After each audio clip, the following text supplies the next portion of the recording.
ইউনুস আমলে ঢাকা ইসলামাবাদের মাখো মাখো সম্পর্ক, এবার পাকিস্তানে বৈঠক দুদেশের সেনাপ্রধানের। এদিকে বিএনপি প্রধান খালেদা জিয়া ও তাঁর ছেলে তারেক রহমান দুজনকেই দুর্নীতির মামলা থেকে বেকসুর খালাস করা হলো।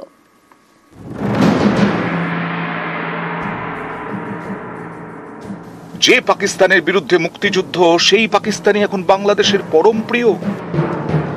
একের পর এক পদক্ষেপ। এবার পাকিস্তান সফরে বাংলাদেশের সেনাপ্রধান। মঙ্গলবার পাকিস্তানের রাওয়ালপিন্ডিতে পাকিস্তানের সেনাপ্রধান আসিম মুনিরের সঙ্গে বৈঠক করেন বাংলাদেশের সেনাপ্রধান কামরুল হাসান। বাংলাদেশের এখন পরম বন্ধু পাকিস্তান। পাকিস্তানিদের জন্য ভিসা প্রক্রিয়া সহজ করছে ঢাকা।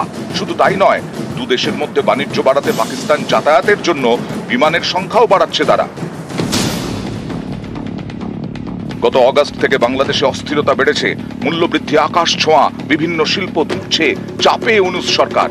এই পরিস্থিতিতে তারা পাকিস্তানের সঙ্গে প্রেম বাড়াচ্ছে আর চীনের কাছে নতজানু হচ্ছে। আগামী 20 জানুয়ারি চীন সফরে যাবেন বাংলাদেশের বিদেশ মন্ত্রকের উপদেষ্টা তৌহিদ হোসেন। 24 জানুয়ারি পর্যন্ত চীনে থাকবেন। এদিকে বাংলাদেশে নানা ইস্যুতে ইউনূস সরকারের উপর চাপ বাড়াচ্ছে বিএনপি। সেই বিএনপির প্রধান খালেদা জিয়া ও তাঁর ছেলে তারেক রহমানকে দুর্নীতি মামলা থেকে বেকসুর খালাস করা হলো। জিয়া অরফানেজ ট্রাস্ট দুর্নীতির মামলা বাতিল হয়ে গেল আপিল কোর্টে। দুর্নীতি মামলায় খালেদাকে বেকসুর খালাস ঘোষণা করা হয়েছে। এই মামলা থেকে খালেদার ছেলে তারেক রহমানকে অব্যাহতি দেওয়া হয়েছে। এর আগে এই মামলায় খালেদাকে 10 বছরের জেলের নির্দেশ দেয় হাইকোর্ট। তারেককেও কারাদণ্ডের নির্দেশ দেওয়া হয়। হাইকোর্টের নির্দেশকে চ্যালেঞ্জ করেন বিএনপি নেত্রী। সেই মামলায় এবার বেকসুর খালাস খালেদা জিয়া ও তার ছেলে।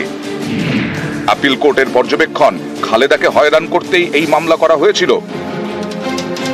একদিকে বিএনপির নেত্রী ও তার ছেলের বিরুদ্ধে হওয়া মামলা বাতিল, অন্যদিকে শেখ হাসিনার মেয়ে সাইমা ওয়াজেদ পুতুল সহ 7 হাসিনা ঘনিষ্ঠের বিরুদ্ধে তদন্ত শুরু করল সে দেশের দুর্নীতি দমন কমিশন।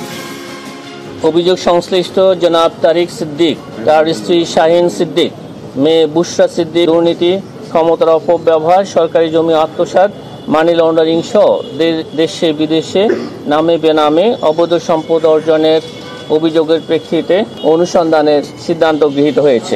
সাবেক প্রধানমন্ত্রী শেখ হাসিনা তার মেয়ে সাইমা ওয়াজেদ পুতুলকে দক্ষিণ পূর্ব এশিয়ার আঞ্চলিক পরিচালক হওয়ার যোগ্যতা না থাকা সত্ত্বেও WHO এর আঞ্চলিক পরিচালক বানাতে অভিযোগের প্রাথমিক সত্যতা পাওয়ায় অনুসন্ধানের সিদ্ধান্ত গৃহীত হয়েছে।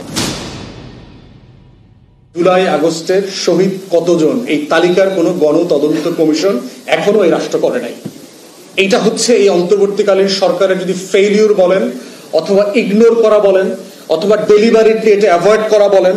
কারণ অধিকাংশ উপদেষ্টা এই গণ অভ্যুত্থানের অংশীদার ছিলেন না। কোন জায়গা থেকে, কোন কেরামতি, কোন মোজেজার আলোকে ওনারা অনেকে উপদেষ্টা হয়ে গেছেন। 71 নিয়ে যা যা হয়েছে, যা যা গল্প তৈরি হয়েছে, ঠিক একই রকম মিথ্যাচার, গল্প, নাটক এগুলো এখন 24 নিয়ে হওয়া শুরু হয়েছে। নিউজ 18 বাংলা।